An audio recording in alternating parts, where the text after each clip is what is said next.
Hey, what's going on, guys? Retro Rewinder here. This is going to be a recap of the Midwestern Gaming Classic, Part 1.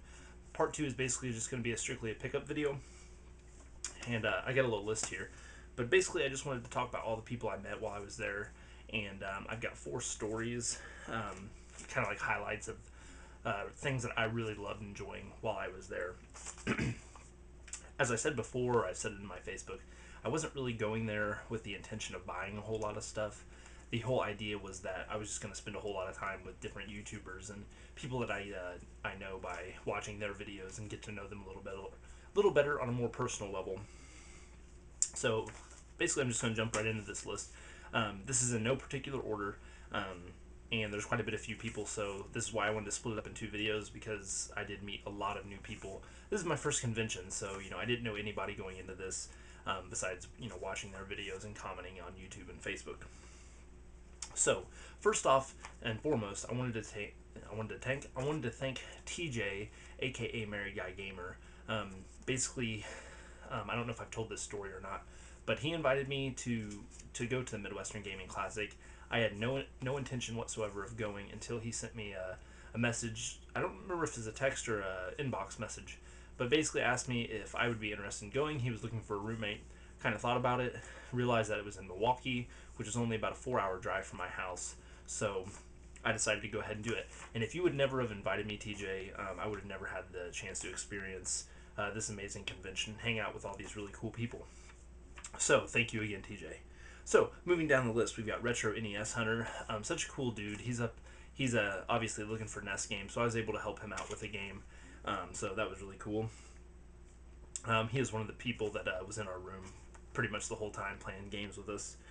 Business 17, and this is not just Justin, this is to Ryan too if you end up watching this, but you two were just so awesome. It was awesome hanging out with you guys. Going out and game hunting was definitely really cool with you, Justin. Too bad Ryan was sleeping.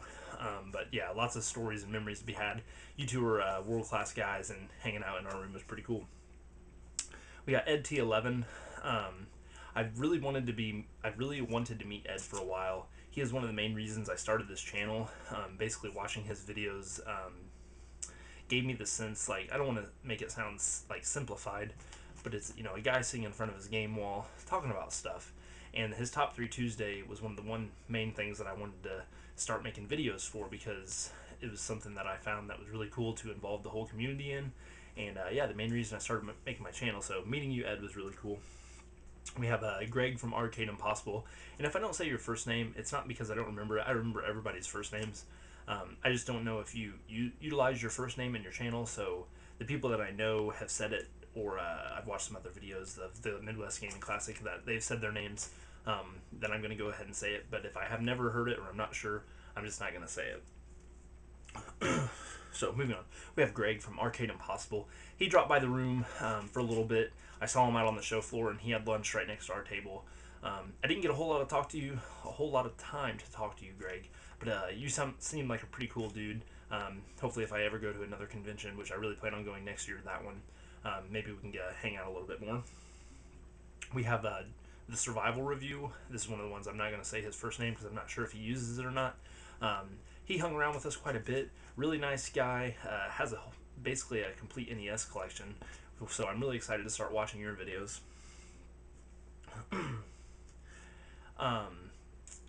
And sorry, I'm getting these mixed up. I got 2 mixed up.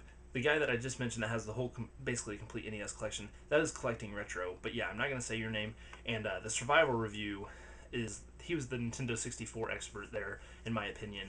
He pretty much just picked up Nintendo 64 games, and I was able to help him out with something kind of cool that he might show in his channel, which would be pretty neat. But yeah, Survival Review and Collecting Retro. First time meeting you guys, and never really heard of your channels until I got there, but I'm really glad I did, and I hope to follow you guys. And Collecting Retro actually went out to lunch with us, which I'll mention later. We have the Midwest Retro Gamers, and that was 2 people that I'm pretty sure don't mind their names being out there because I've heard other people say it, and that's Retro Mo, which is the wife in the group, and there's Retro Eric, which is the husband. Eric helped me out with a game that I was pretty excited to get. It's nothing too special, but when I do the pickup version, I'll talk about that. He was looking out for me with some pickups that I was really looking forward to getting, and he helped me kind of find the deal on that one. Two of the nicest people ever. I got to play some pinball with Mo, which was pretty cool because I'm not a huge pinball guy, but she just happened to be on this machine and asked me if I wanted to play. Such a cool machine. It's got like this, I forget the name of it, but it basically blows air at you. It's kind of like a storm. So that was pretty cool, and we pretty much hung out with them the whole time as well. And when I say me or we, I'm basically meaning me and TJ because we pretty much did everything together while we were there. We have Gamester81, John. For having tons and tons of subscribers, you're such a cool dude. Really down to earth. You didn't mind talking to the little people, so to speak. Not that we're little, because me and Eric are pretty big guys, and so is a lot of us actually. But you made the time to hang out with people, which I thought was really cool. I've heard some horror stories of some of the bigger YouTube channels, and you do not fit into that category at all. You're such a cool dude. We got Grimsy, 42 or Scott. Yeah, one of the highlights I'll talk about that was with him as well. Awesome dude. Hung out with us pretty much the whole time. Hilarious. Yeah, you're always giving somebody a hard time, but it's all in good fun, and everybody gets a good laugh out of it. Even the person that's getting the hard time. We have Wooden Gamer. I never actually heard of your channel, but when I first met Ed, he mentioned that he met you, so that's where I first met you. So I didn't get a whole lot of time to talk to you, but real cool guy. I saw you pick up the I believe it was a Mario Kart clock or phone. That was pretty cool. But I'm definitely gonna start following your channel now that I know you. So yeah, look forward to. I think I've already subscribed to you, but yeah, Wooden Gamer. We got CJR, and another one that I'm not going to say his first name because I'm not sure if he uses it, from up in Canada. I'm not going to say too much now. Really nice, but yeah, you've made it into the highlight section of this video, so I'll talk a little more about that. We got Gary Voigt. Pretty much everybody knows Gary. He's his name's always popping up on other people's channels. I'll talk about him a little bit more too. Really nice guy though. Pretty much all these, I'm just going to keep saying the same thing. I thought everyone was really nice at this convention. We have Original Game Boys. Not sure if you use your name, so I'm not going to use it. But basically, I met you. You handed me a business card. I didn't get a whole lot of time to talk to you, but I definitely saw you multiple times, and you seemed really cool. But yeah, now we follow each other on YouTube, and hopefully we can build a little bit of a relationship there. And last but not least is Cody Phillips, another guy that he hung out in our room a little bit. Got to talk with him. Didn't spend a whole lot of time talking to you, but you sounded like a really cool dude too. But yeah, basically those are all the YouTubers that I met while I was there. Excuse me. But I want to mention or move on to this next section, which I have basically 4 highlights of what I considered my favorite things to do while I was at this trip. Again, these are in no particular order. I just kind of jotted down some stuff that I wanted to talk about. So the first thing was definitely hanging out in TJ and my room, mine and TJ's room. Basically, when we got there, when I got there on Friday, we hooked up the Nintendo 64, played a little bit, and we went out game hunting, me and TJ, which was awesome. Just the two of us. Really enjoyed that too. But basically the whole time hanging out with TJ was awesome, no matter what we did. But Saturday night was definitely the highlight of the hanging out. Basically, we had a lot of people come to our room playing Smash Bros. Different conversations going on in different parts of the room, which is it's pretty cool. I think at one time we probably had 15 people in the room, and basically everyone that I mentioned in this video so far was in our room hanging out at one point, except Ed T11, which he was there with his son Lance, and we didn't really think it was appropriate to have Lance there, so I talked to you about that, Ed, which is why we didn't invite you over. We didn't want Lance to be around a bunch of us older goons. Wooden Gamer was another one that never made it up to the room. Gary Voigt left during the day. He only stayed for Friday or Saturday. My apologies, Saturday. And Original Game Boys. But everyone else that I've mentioned so far was in our room at one point. And probably the coolest is when Gamester was there and he brought Greg over. We had Grimsy and Bizness. The Midwest Retro Gamers were there. Me and TJ. Oh, almost said somebody's name. I might have to edit that. We had Collecting Retro. We had, yeah, pretty much everyone I said. I don't know why I keep going through it, but yeah, it was so much fun to have everybody there playing pretty much Smash Bros. The whole time with everyone as a group and having a good time. The second part was when we went out to dinner. We went out with Grimsy, and I wanted to mention your friend Brian, who does not have a YouTube channel. If you end up watching this, Grimsy, make sure you have Brian watch this, because you need to make a channel because you're definitely going to have a lot of followers. Really cool guy. I believe you said you had a channel, but you know you don't make any videos. So we went out with Grimsy and Brian, and we went out with Retro Mo and Eric from the Midwestern Retro Gamers. My apologies. TJ and Gary Voigt. We all went to Red Robin. Me and TJ got there a little bit later because of another story that I'm going to mention. But yeah, that was such a cool time talking about movies and different games and that kind of stuff. Sitting around at Red Robin, eating the endless basket of fries, just having a good time talking. Definitely one of the highlights.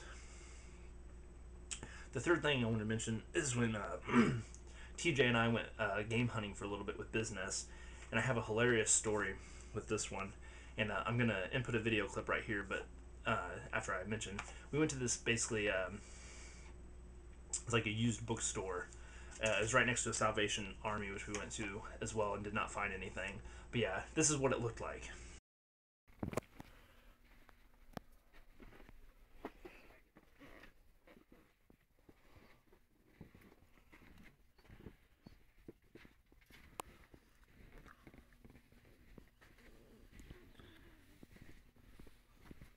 Yeah, pretty crazy, huh? But the funniest part was something I didn't film because it was actually the woman that was working there. When we went to open the door to the place, it had an open sign, but it would not open at all. It was locked. Pulled on it again, still wouldn't open. We were getting ready to leave, and this it seemed like she was a 90-year-old woman popped up her face like right in the window, and like opened it up, and we're like, are you open? And she said, yeah. We walk in and we saw what you saw, which was just floor to ceiling books, movies, VHS tapes. Asked if she had any games, and she's like, well, we have some PC-ROM games, and in an old 90-woman-year-old voice. And we're like, we're not really interested in PC-ROM.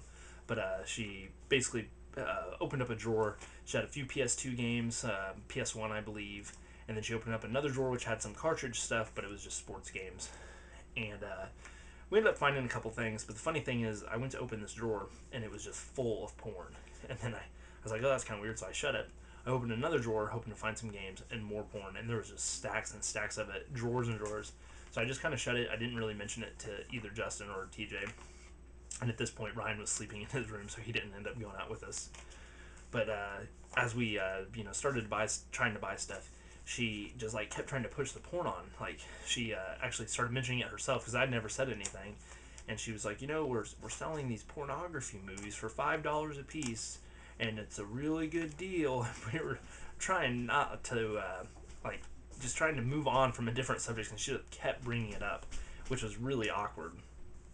And the way this place was, the aisles were so small, she was like blocking the door, so we like really couldn't leave without like pushing her out of the way. And we were joking, there's probably a cauldron in the back, or Eye of Nude or something, just because she had that witch feel going on for her. But the funniest thing is, we're getting ready to leave. We bought two items, which TJ ended up buying a Dynasty Warrior 6, which looked really good from the front. Opened it up, didn't have a manual, but when we got in the car, we realized that it was just a rental case, and it was just a really well-made one. So that was kind of a bummer, and business ended up getting a power cable for a Super Nintendo. That we did like a little bundle deal. But as we were leaving, she was like, and don't forget, I'm open till midnight. And I'm like, yeah, we're definitely not coming back here at midnight to, buy porn off you, old lady. But anyway, that was just a hilarious story that we really enjoyed, all three of us. And I don't know if it's as funny as listening to it, but it was funny for us. And we ended up hitting up a couple places. Went to a comic book shop where they actually had one game that I think it was Resident Evil 4 no, it's Kingdom Hearts 2, I think, that I got there for like a couple bucks. And TJ was actually walking around the store, and he found, like, by a random TV, one of the Dragon Warrior games. I don't even remember which one it was, but it might have been Dragon Quest. I don't know, but it was a Dragon game for the PS1. And he asked the guy if this was for sale. And he got really mad at him. He's like, "That's my personal copy." And like he was really offended that TJ like picked it up and wanted to buy it. And he's like, I was just asking. I thought I would since it was laying there, but that was kind of really random because he got so mad and like defensive that was his personal copy. It's like, well, you shouldn't leave it out in your store for one, even though they just sell comic books for the most part. Moving on to the last story, on Sunday after basically we were done at the convention, we went out to lunch with Ed and CJR, and collecting retro. And TJ and I, we all went out to lunch to Fazoli's, and probably one of the most free flowing conversations of the whole time. Really cool sitting around the table at Fazoli's. We're all done eating, talking about collecting and reselling, um, all kinds of different stuff. eBay, Kijiji, and Craigslist, all kinds of different stuff. Anything you could think of. We talked about some movies. That was another funny thing that happened. Since Lance was with us, they were talking about a horror movie that has a rape scene in it, and TJ has a little girl at home. So when they started talking about the scene, TJ was like, "Oh, are you talking about the RAPE scene?" And Ed just looks over at TJ and he's like, "Hey, my son's 12. He can spell. It was just really funny because TJ's got a little girl at home that's not on that level yet. But yeah, one of the coolest conversations. Everybody sitting around there, as mentioned a couple times, that it would have been neat to have a tripod sitting in the corner in Fazoli's and just filming us free flow talk about all kinds of different stuff. Really in depth conversation. And then we went to a video game store, which I'm going to input right here. Almost something you want to put out on display. Hey, what's up?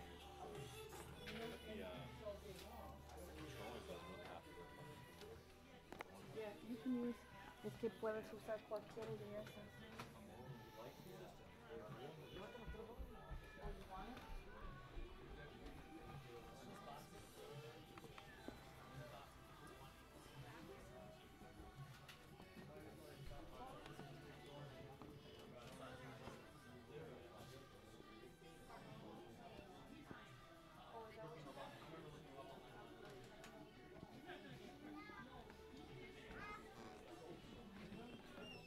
I do have a ton of Atari ones.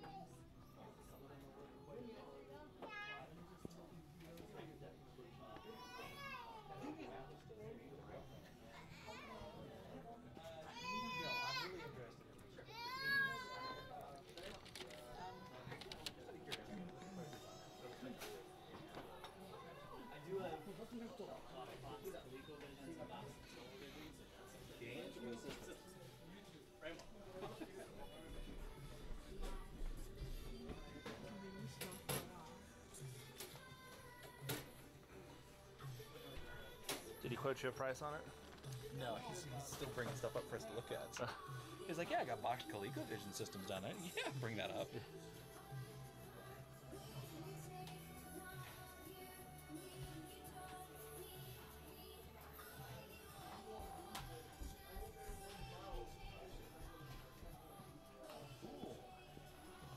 Not sealed, unfortunately. But you know, yeah. And then I have one thing here that's Como $20 aquí. this is just the box. I have about 3 I'm going to shamelessly put CJR in my video. Yeah, you're always doing a thumbs up. Which was Record Heads, and it was kind of like a mix between a video game store and a pawn shop. There was instruments, and there was movies and video games all around.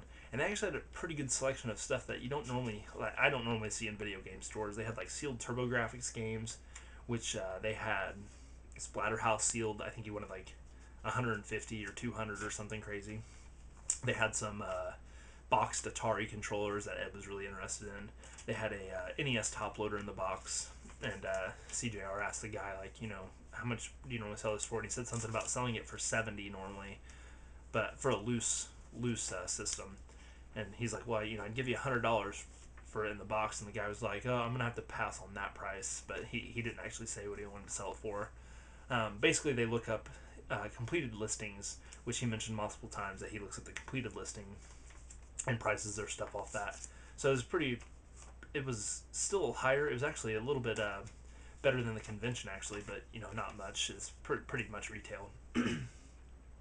So yeah, those were like the 4 highlights of my trip, and I'm done with this. So I just wanted to mention those things. Those were the things that I thought were the coolest. And like, if I had to do the 5th, it was just pretty much anything that I did with TJ walking around.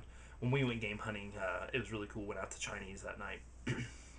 The only thing we really found was a Simon's Quest Castlevania 2, and they wanted like $15 at Goodwill. So I didn't really buy anything while I was up there as far as the retro stores. I did find the Kingdom Hearts 2, I believe, and a copy of Resident Evil 4, I think on the GameCube, and that was just at a random mom and pop thrift store. But yeah, those are definitely the highlights. And now I just want to talk a little bit about the actual convention itself. As far as the vendors go, that is pretty much all overpriced in my opinion. I did end up getting just some bargain bin type stuff and one big item that I'll show in this next pickup video. But as for the prices go, I wasn't really impressed, but I kind of went with the intention that it was going to be too high anyway. The convention itself had games everywhere, and I honestly didn't get a whole lot of time to play those different games because we went out game hunting during the days when we could have been playing some of the games there. I did get some time on some of the pinball machines, like I said, the one that blew the air, and there's a couple more I jumped on. Me and TJ played some Mortal Kombat and I believe like Darkstalkers. Um, Ed, I actually was gonna watch Ed play some. Oh, now I can't. Tempest, and I'd never actually seen the arcade machine, but one of the buttons wasn't working properly, so that was kind of a bummer because I basically asked him what his favorite arcade machine was, and he told me that one and took me to it, and it wasn't working. But they had arcades everywhere, which was pretty cool. They had tabletop arcade machines, and they had a whole room full of arcade and pinball, mostly pinball, but they did have some pretty cool arcade stuff. I got to walk around what I believe I don't even remember what they called it, but it was basically a room with Neo Geo, Sega, all the consoles just all over this room. I got to walk around with GameStar 81 in there, and he pointed out some stuff, and that he's like an encyclopedia when it comes to that stuff and dates, and telling me like different stuff about an Atari machine that plays like lights when music is on it. That was pretty cool, getting the personal lesson on it from GameStar himself. But yeah, the convention was really cool, but definitely most of the time I was just hanging out with people, and that's what I really went there for. And the fact that we were around hundreds and thousands basically of different video games was really cool. So this has been my take on the people I met and the things that we did. I hope you guys enjoyed it, and all the new subscribers that I've got from the convention and anyone that's come from those people's channels. I appreciate it. If you liked the video, thumbs it up. Don't forget to subscribe. And this has been Retro Reminder, and I'm probably going to release the pickup video the day after this one releases, so look forward to that one. Thanks.